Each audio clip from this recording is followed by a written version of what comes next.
The systems we have set up in our world today force us to compare ourselves with others on certain basis.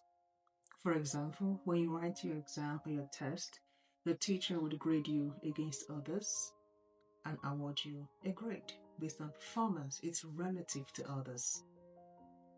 When you work hard or have an inheritance and make some money, some governing body could come around and grade you against other rich people and say, oh yeah, you're the richest.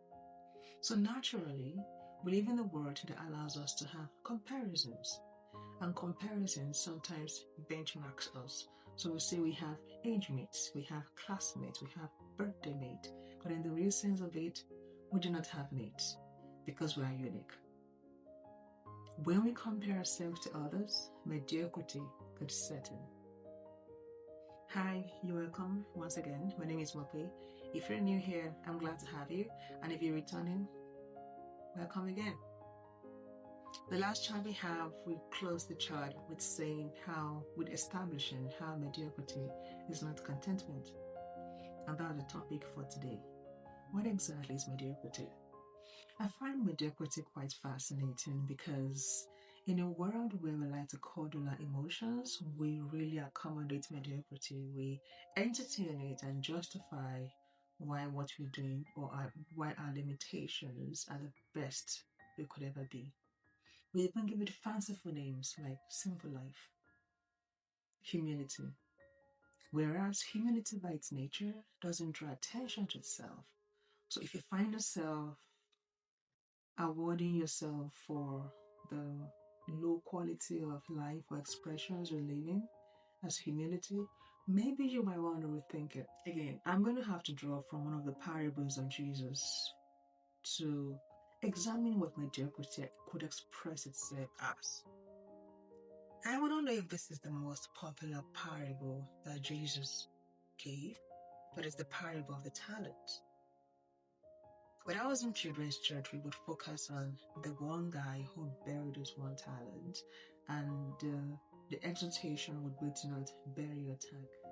But as a kid, I've always been fascinated by the guy who had 5 talents and why he was given the extra talent that was retrieved from the lazy servant.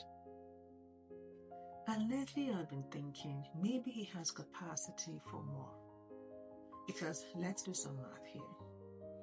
One guy was given 2 talents, he converted it to 4, and that's 100% conversion rate. The other guy had 5 talents, from that he got 10, that's 100% conversion rate. They both got the same reward. Now, there was an extra talent that was retrieved from the lazy servant who buried his talent. It wasn't given to this guy that had 4. It was given to the person that had 10. Now, the reason the master gave was that from the person who did not have, it shall be withdrawn and given to the person who has. But they both have. So why was it given to this guy and not to this guy? I'll make some assumptions here. Capacity. They both had the capacity to convert whatever has been committed to them to 100% conversion rate. But they do not have the same capacity in size to take on so much. Now, let's discuss capacity. In the world we live in today, you could have a CEO managing 3 companies, 3 big companies, and they are all succeeding. Whereas you have another CEO who can barely manage one company very well and succeed, keep the share price up. Then you have a manager who doesn't have the capacity to be a CEO, but he can manage his team very well and have them deliver. Then you have another parent whose capacity is to parent their children and nurture them at home. All 4 people could be delivering at 100% capacity, 100% conversion rate, but with different types of talent and different capacities to deliver them. That's why you don't compare yourself to others, otherwise you fall in mediocrity. Why? The CEO who has the capacity to lead 3 conglomerates and deliver on them could look at the manager leading a team of 10 and say, hey, I'm doing too much. I should just take a year off and ruin things. That manager will get the reward for diligence. He would be in mediocrity, though he remains a CEO. Mediocrity steals from us all.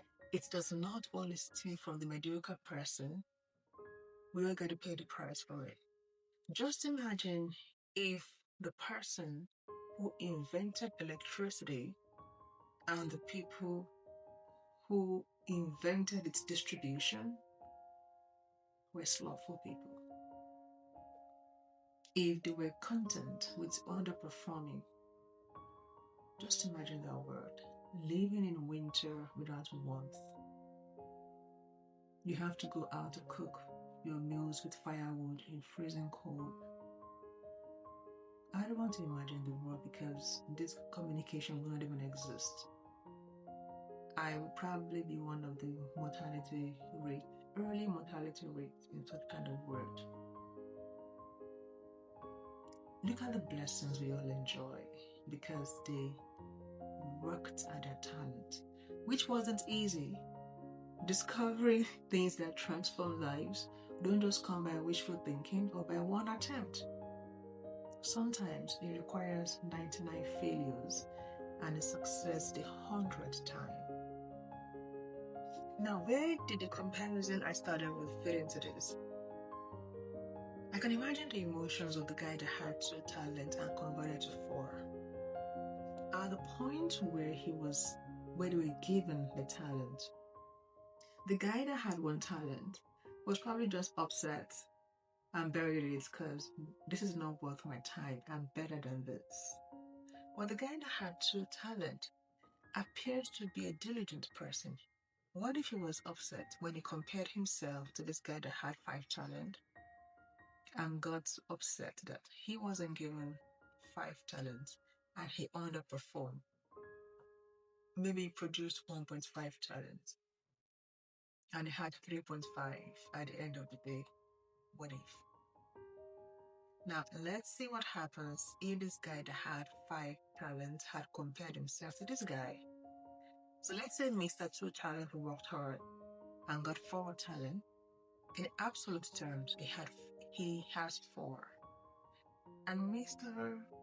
5 talents worked hard and added 4 extra. Now his addition to his talent is the totality of what this guy has. And he has 9. We would have clapped for him, applauded him, and probably awarded him. But it's at 90%. He's at 100%. They wouldn't have the same reward in the eyes of the master. The impact they will leave on the world will not be the same. And that's what happens when you compare yourself. Maybe you had the capacity to invent something that would transform lives forever. But then because you prefer the comfort of life, you got a job in corporate or you run a small business in a small town, and you have some good money, have some investments, have a family, go on summer vacations, maybe throw in a winter vacation, your investments are good in the stock market, and that's cool. Let's eat, make merry, and then we die. But you have millions of lives waiting, counting on you. Imagine the millions of lives, families that have been transformed by the inventors of electricity and the internet, cut across all spheres of our lives. Security, medicine, engineering, daily life, family life, transportation. It's amazing the talents people have. There is a saying that the richest place on earth are graveyards, but it shouldn't be. The saying translates to mean that people die with their talent buried in them. It shouldn't. Now, how do we get out of the space of mediocrity? 1, don't be lazy. Don't be the first guy that buried his talent. Don't be lazy. Bury your excuses. Fight yourself. Defeat yourself on a daily basis. And get up to do what you must do. To do what must be done. What is it that feels natural to you? That draws at you? That there's a nudging in you. Something you don't stress at. That's what you should be doing. Or that's what you should consider doing. And do it very well. Don't do a shoddy job of your life. Do it very well. If you do whatever you have to do very well, you will discover what is it that your talent actually is. Second, don't compare yourself. Comparison is a thief of potential actualization. My mates are driving a Toyota. I have a Mercedes. I'm better than them. I really hate comparison to the point where I almost kind of resist pushing back whenever someone comes to me and tries to establish how they're better than somebody else. Like, on what basis? On what basis? You didn't come to the earth at the same time. You don't have the same mission. So what comparison for? Our Lord Jesus Christ, whose birth we celebrate at Christmas, into this world would have been considered a failure. I kind of think it was considered a failure to by many people in those days because he didn't get married. He didn't have children. He didn't have a great job. He was a carpenter. He was a nuisance to society, preaching all over the place, upsetting the elders and religious leaders of the day. And he died a cursed death outside the city, and he died young. Somebody could have been feeling better than him, like, oh, I have my wedding done, my children are in Harvard, I have 3 cars in my garage, I live in some prestigious resort, whatever is in the resort. But with respect to purpose, the purpose for which the Lord Jesus and a regular person came to the earth, we can't even compare. There's no basis for comparison, and that's exactly the truth. There is no basis for comparison between you and another person, not even between you and your identical twin. So give up the comparison game and just live your life with full conviction and passion. Third, be diligent. Lack of diligence ruins people a whole lot. Many people are very great starters. They start good ideas, they start good businesses, they start well on their jobs, but then they fizzle out like smoke. They don't get their destination. And efforts don't really count if you do not run the race to win. You could be the type of person who participates in your city's marathon just to encourage a cause, right? And that's great. But where things matter, we are not here in life to be participants. We are not spectators. We are running our race to run it well and to win. Here is how mediocrity shows up and destroys what you should be diligent at. Someone who doesn't have much strength would show up every day, no matter how weak they feel. Whether it's 10 minutes per day, they're showing up consistently. Month 1, they have 10 minutes per day.